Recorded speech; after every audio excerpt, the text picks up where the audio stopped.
আমাদের যখন প্রয়োজনের অতিরিক্ত ওজন বেড়ে যায় তখন বেবি কনসিভের জন্যই হোক অথবা সুস্থ থাকার জন্যই হোক আমরা কিন্তু উঠে পড়ে লাগি ওজন কমানোর জন্য এবং এরই পাল্লায় পড়ে আমরা অনেকে আনহেলদি ওয়েতে ওজন কমানোর চেষ্টা করি, যেটা আমাদের স্বাস্থ্যের জন্য খুবই ক্ষতিকর। আর আজকে আমি একজন পুষ্টিবিদের পরামর্শ অনুযায়ী ব্যালেন্স ডায়েট করা শুরু করেছি। ব্যালেন্স ডায়েটের ফার্স্ট দিনে আমি কি কি করছি সেটাই আপনাকে দেখাচ্ছি। আমি মূলত ব্যালেন্স ডায়েটটি করছি বেবি কনসিভের জন্য। এখানে সকালবেলা ঘুম থেকে উঠে একদম খালি পেটে আমি এক পানি নিয়ে নিয়েছি। দেখলেন, এটা হচ্ছে আমি কুসুম গরম করে নিয়েছি। এর মধ্যে হাফ চা চামচ দিয়েছি দারুচিনি গুঁড়া আর হাফ চা চামচ দিয়েছি কালো জিরা গুঁড়া। এটাকে এখন গরম পানির সাথে ভালো মতো মিশিয়ে নিয়ে একদম খালি পেটে এটা আমরা খেয়ে নিব। এটার মধ্যে এখন যেহেতু প্রথম দিন ছিল, আমি ভেবেছি যে খেতে খুবই বিশ্রী লাগবে। অবশ্যই এটা খেতে যে খুব টেস্ট তাও না, যে কোনো স্বাস্থ্যকর জিনিসই কিন্তু খেতে মজা হয় না। তো আমি এজন্য এখানে সামান্য পরিমাণে মধু মিক্সড করে নিলাম আর এখানে মিক্সড করব সামান্য পরিমাণে লবণ।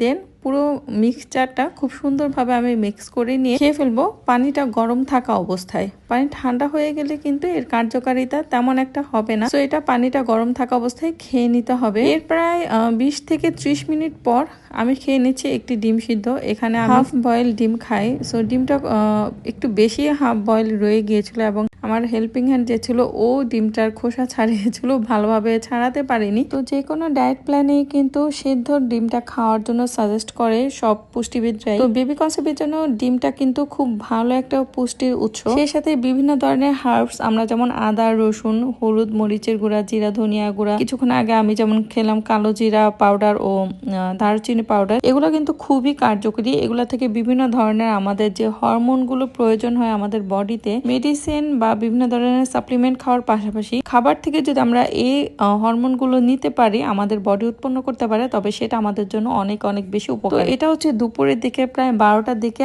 আমি একটা জুস খেয়ে নেব। এই জুসটাকে বলা হয় মূলত এবিসি এবং এখানে রয়েছে একটা আপেল, একটা মিডিয়াম সাইজের গাজর আর একটা বিটরুট। এই জুসটা কিন্তু মানে খুবই খুবই উপকারী। যে কোনো ধরনের ডায়েট বলেন, বেবি কনসেপ্টের জন্য হোক বা যে কোনো ধরনের আপনার রক্ত শূন্যতা, বিটরুট খেলে কিন্তু অনেকটা রক্তের ঘাটতি আপনাদের শরীর থেকে দূর হয়ে যাবে। সো এই জুসটা অবশ্যই সবাই ডায়েটে রাখার চেষ্টা করবেন। দুপুরে হচ্ছে আমি বেগুন ভর্তা খাচ্ছি, ভাত নিয়েছে পরিমাণ মতো, আমি যতটুকু খাই, এক পিস মাছ, সেই সাথে টমেটো সালাদ নিয়েছি। টমেটো সালাদ দিয়ে ভাত খেতে আমার এমনিতে অনেক বেশি ভালো লাগে, টমেটোটাও অনেক অনেক বেশি উপকারী এই ডায়েটের ক্ষেত্রে। এই জন্য আমি বেশি করে এখানে সালাদ নিয়ে নিয়েছি। আর অন্যান্য সময় ভর্তাটা যদি না থাকতো সেক্ষেত্রে আমি যে কোনো একটা শাক ভাজি নিতাম, বিশেষ করে পালং শাক ভাজি। এটা হচ্ছে বিকেলের দিকে আমি হচ্ছে বাদামগুলো রোস্ট করে নিচ্ছি, কারণ আমি আগে শিওর ছিলাম না যে বাদামগুলো আসলে রোস্টেড ফর্মেই খেতে হয় কিনা ডায়েটের জন্য, নাকি কাঁচা খেলেও প্রবলেম নেই। তো যেই পুষ্টিবিদের পরামর্শ অনুযায়ী আমি করছি, এটা রোস্টেড আকারে খেলে সবচাইতে বেশি ভালো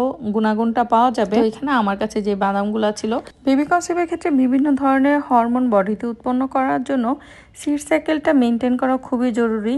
এখানে আপনাকে আখরোট আর কাঠবাদাম এটা তো অবশ্যই রাখতে হবে। এছাড়াও আপনি মিষ্টি কুমড়া বীজ, সূর্যমুখী বীজ, তিল, তারপরে হচ্ছে তিসি বীজ, এগুলাও খেতে হবে আপনাকে। রাতের বেলা আমি ওটস দিয়ে, এখানে ওটস আর ডিম আর সামান্য পেঁয়াজ কাঁচামরিচ একটা চাপড়ির মতো বানিয়ে নিচ্ছি। এটাই আজকে রাতে খাবো। আপনাকে যে প্রতিদিন এটাই খেতে হবে এমন কোনো কথা নেই, আপনি চাইলে বেশি করে সবজি দিয়ে খিচুড়ি রান্না করেও খেতে পারেন। তো আজকে এটা খেতে ইচ্ছা করছিল আর এখানে হাঁসের মাংস রান্না হয়েছিল, আমার ননদ রান্না করেছিল। সো এটা দিয়ে আজকে আমি চাপড়িটা খাবো। দেন রাত্রের বেলা আমি ডিনারটা একটু আর্লি করে নেব। দেন রাতে আপনি চাইলে দুধ খেতে পারেন। তার পাশাপাশি আপনাকে অবশ্যই ফল খেতে হবে। আমি এখানে কালো আঙুর নিয়েছি, আপনারা যে কোনো বেরি জাতীয় ফল নিতে পারেন, যেমন স্ট্রবেরি আছে, ক্যানবেরি আছে, আর এখানে আনার নিয়েছে। আনারটা খুবই খুবই উপকারী।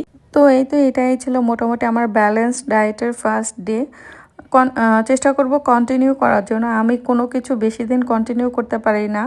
ও হ্যাঁ, আরেকটা ইম্পর্টেন্ট কথা যেটা বলতে ভুলে গিয়েছি, অবশ্যই এই ব্যালেন্স ডায়েটের পাশাপাশি আপনাদেরকে প্রতিদিন অন্ততপক্ষে 1 ঘন্টা করে ব্যায়াম করতে হবে, যেটা আমি করার ট্রাই করছি। যদিও আমার কাছে করতে ভালো লাগে না, কিন্তু শরীরকে সুস্থ রাখতে ও বিভিন্ন ধরনের রোগ সারাতে আমাদেরকে এই কষ্টটুকু তো করতেই হবে।